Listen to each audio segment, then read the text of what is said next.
Schisandra J here. We are going to discuss, can you kill a virus? Well, I'm here to tell you that I think you are. And we are going to learn ways to strengthen your immune system. Because viruses and microbes come at us every single day. And yes, there are some of us that are immune system compromised. Those with any chronic disease, they become immune system compromised.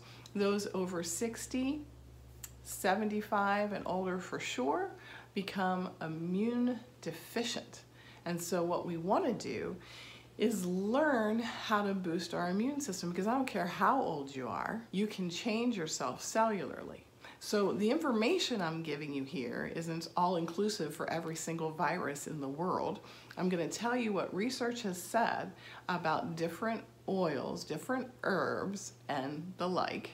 And I'm going to give you power to boost your own immune system. Because just because you ate broccoli, which has a lot of vitamin C in it, doesn't mean the broccoli healed the disease. It means that you boosted your immune system by eating something that was good for you, that increased your vitamin C, if you get the picture, okay? So I'll say that a couple of times. I just want to drive that point home. Is we're talking about boosting your immune system. We are talking about creating a strong environment within you on a cellular level to help you overcome microbes. Sounds like a good story, doesn't it?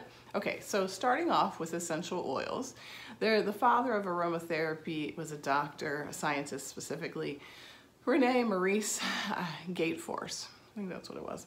Anyway, this gentleman, and I'm sure I botched his name, this gentleman had a severe burn, and he used lavender. He soaked his arm in lavender for days on end, and lo and behold, he learned that the oil began to heal and produce new skin across his burn region, okay? So then he did a whole study on essential oils and pulling from oils from different plants, okay? And it leads us into a story about these grave robbers, okay? So these grave robbers would go where the plague was loose, you know, in the 1800s. They would go from grave to grave and rob, and so then they finally were caught, and they were these thieves, and were taken to court. And the judge asked them, "What the heck? How come you didn't get sick? How come you didn't get the plague? How come you weren't ill?" And they said, "Well, we covered ourselves in all of these herbs, like rosemary and sage and camphor, and let's see, thyme was in there, garlic." So they just made up all these different herbs, put them together.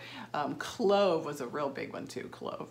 And they warded off the sickness and disease because of them lacing themselves with these herbs.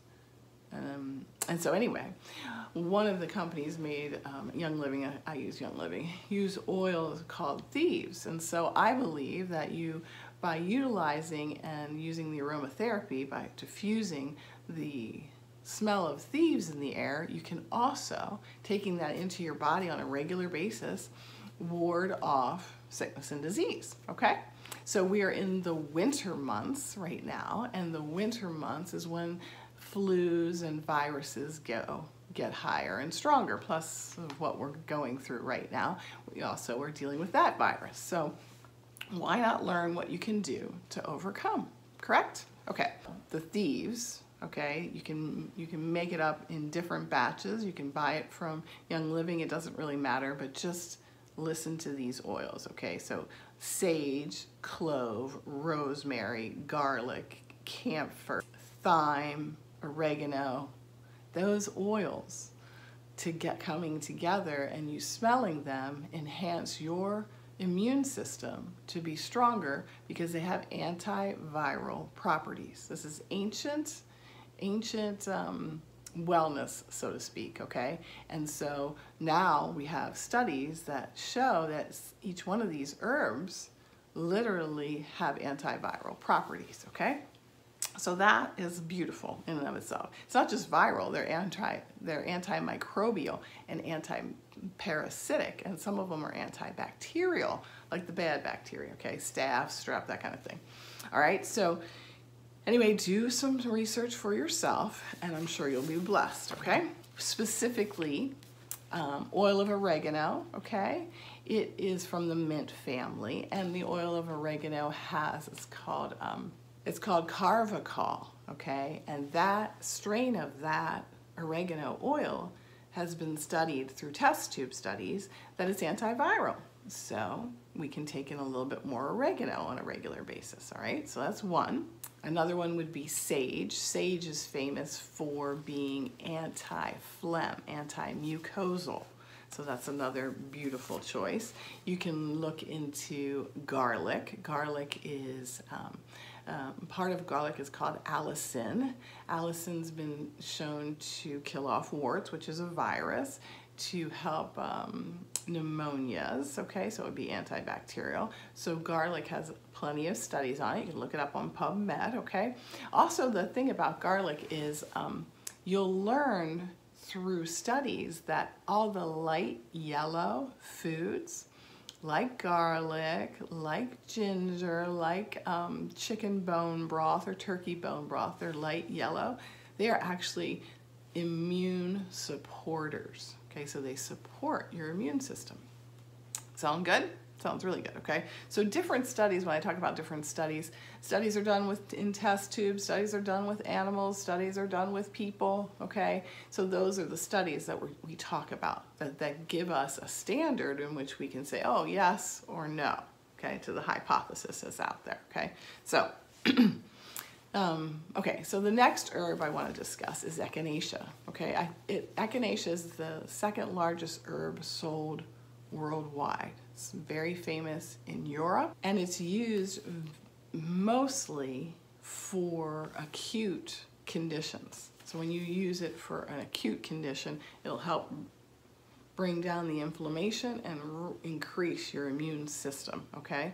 And in Native American Indians here used it for viral infections. So that's some of the history of that. So that's very good to know, right? Yes, okay? Okay, so the next herb would be elderberry. Elderberry, another word for that is sambucus. Sambucus, okay? Elderberry suppresses the influence of viral replication while boosting your immune system. Elderberry has many studies. There were 4 done with 180 people in which they found that it literally helped slow down viral replication and boost your immune system. Awesome news, right? So elderberry, we hear a lot about elderberry jelly, elderberry sauce, so I'm just encouraging you to think about elderberry as a choice. And Schisandra, okay? That is a berry, and you can buy it in pill form too. But anyway, it's very high in vitamin C, and it's also an immune system booster, because anything that's high in vitamin C is going to be an immune system booster, okay? The next herb, which is the #1 herb sold in China, I think it's in with traditional Chinese medicine, India, parts of India, and some in the Middle East, is Astragalus. And you don't hear about it much in the United States. Okay, you hear more about turmeric or curcumin, but not Astragalus, okay? Astragalus is a strong antiviral, antimicrobial, immune system booster, and a digestive aid as well. And so Astragalus should be in your top choices when we're looking for something to boost your immune system, right? Very good to know. In the Chinese market is #1. In Japan, it's green tea and then Astragalus, okay? So we need to get more Astragalus into our American diets. Amen? Okay, so the next one would be ginger. Ginger is great at boosting your immune system. You can have ginger tea. I like to have a ginger tea at night. So that will bless your body, these herbs, okay? So I would say my top picks, though, would be Echinacea, Astragalus, and elderberry, for sure. And then I would use some oregano and garlic. The good news is you can get those as supplements, too, not just the fresh herbs, but they're best. And then when you're dealing with a lot of phlegm, you want to use sage to cut the phlegm out. So you can also get a sage tea, like I mentioned before. Does that sound good? All right. Great. So keep listening. Before I move on, I wanted to also say I love mushrooms, okay? Mushrooms are great for boosting the immune system. Specifically, I would go with reishi or turkey tail. So you can add either of those. There is so much research on mushrooms that support boosting your immune system. So yes, please, by all means, get turkey tail, and it's grown rampantly in the United States, and reishi mushrooms, okay? Okay, all right, so also antimicrobial properties, like I said before, clove, the herb clove, thyme, and olive leaf. So clove, thyme, and olive leaf would also be beneficial to you, okay? Again, with my little disclaimer here, these are all known to have antiviral properties. I have no idea if every one of these will kill every single virus in the world, but I do know that if you want to boost your immune system and change your body's own natural immune system, when you take these herbs in, it will boost your immune system so you can overcome. So you want to be strong cellularly, and that's the information I'm giving you, okay? You want to be strong cellularly, okay? So I just bless you. Thank you for allowing me to help you take your next step together towards health. Please reach out, ask me any questions you have. And again, these things that I discussed today are to help boost your immune system. Okay, that's what they're going to do. And then guess what? You can kill a virus. All right, bless you and have a great day.